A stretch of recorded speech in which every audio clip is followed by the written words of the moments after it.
The Las Vegas Raiders are a problem. In 2024, the Las Vegas Raiders are set to have one of the most dominant defenses in NFL history. The defensive line, with the addition of Christian Wilkins and the upcoming Malcolm Kuntz and second-year guy Tyree Wilson, will dominate the AFC West. The question is, will the offense live up to the defense's stature? All that and more on today's episode of the Raider D Podcast. All right, Raiders and Raiderettes, we're going to talk about a few things today that I want to kind of get off of my chest, and that is the Raiders are one of the most underrated teams in the NFL, and we are also one of the most hated and disrespected teams as well. But that doesn't matter, because at the end of the day, like Al Davis said, we'd rather be hated and feared and respected than loved and disrespected. So the fact is that the Raiders now have a defense for the first time in memory, and the offense is going to be better this year than they were last year. The reason why is because the Raiders now have some continuity.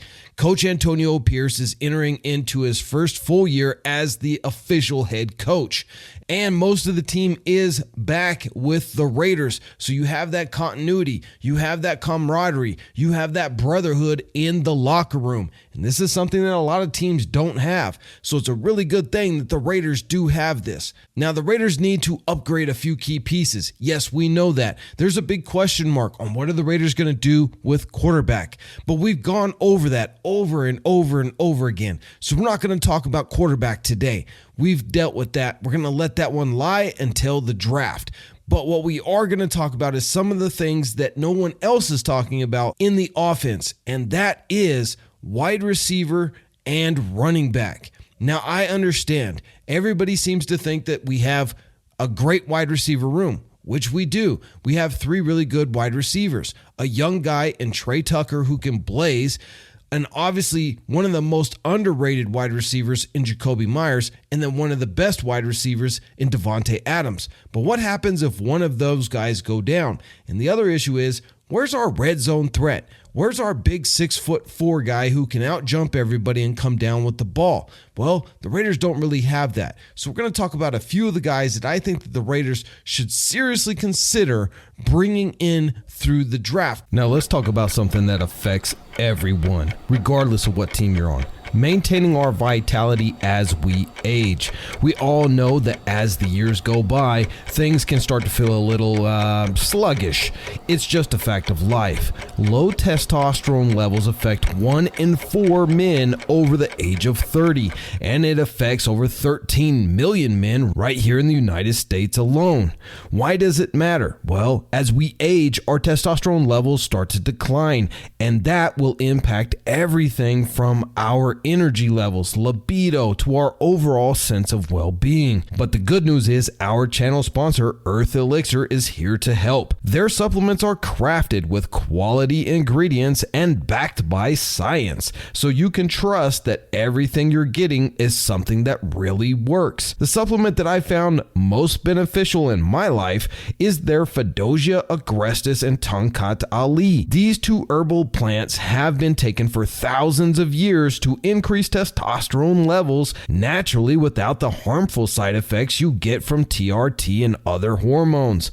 Look, I'm not saying this is a fountain of youth or anything like that, but it's about feeling your best, no matter what stage of life you're in. So why not give it a shot? Their supplements are manufactured right here in the US of A and are third-party tested for safety. Also, if you're not satisfied with the results, they offer a 100% money-back guarantee. So you can try it absolutely risk-free, and using the discount code below will earn you an extra 15% off your very first order. Now, the main guys, the key guys out there in the draft, we're not going to get any of those guys. We're not getting Marvin Harrison Jr. We're not getting Malik Neighbors, and we're not getting Rome Odunze. Those guys will all be gone before we would even have a chance to go out and grab one of those guys, because we have to get a right tackle. And I fully believe that the Raiders are going to do that in the first round. So at pick 13 or maybe a trade back, if we have not gone up and grabbed Jaden Daniels,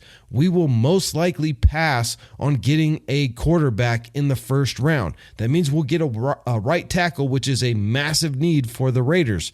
We can then trade back, grab our right tackle, have an additional second round, which I've said before.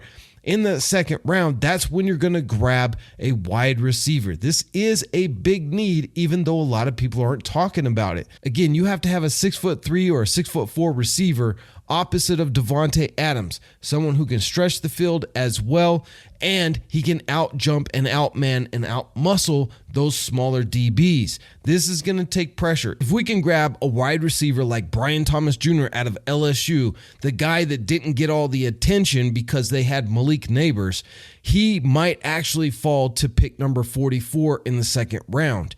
And if he does, it would be a great pickup for the Raiders to grab him.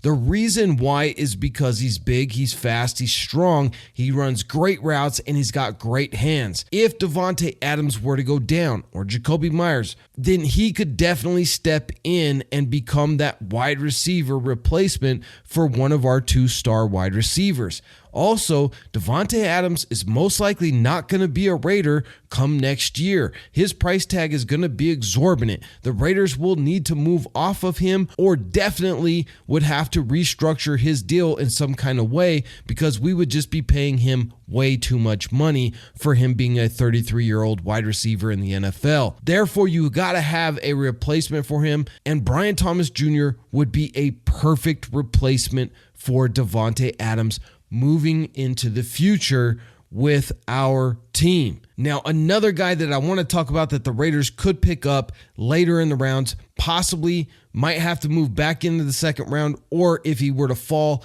into the third round, that's Trey Benson out of Florida State. I've talked about this guy before. I'm very high on him. He's a big body guy. He's got a great stiff arm. He is just a workhorse running back. And as we have moved on from Josh Jacobs, he would be a great long-term replacement, especially if Zamir White were not to work out. So I think the Raiders should draft a running back, and I think Trey Benson would really fit the bill well. Let me know in the comments down below, guys. Should the Raiders go and draft a wide receiver in the second round and a running back in the third round? Just a quick public service announcement. Guys, all of the Raider D family out there and Raider Nation, we have launched our very own store called Black Rain Official, and we are coming out with our own clothing line. No, this isn't screen printing on somebody else's clothing line. We are actually having our own stuff manufactured for the Black Rain Official label. So guys, go and check out our store. Link is in the description and QR code right here on your screen.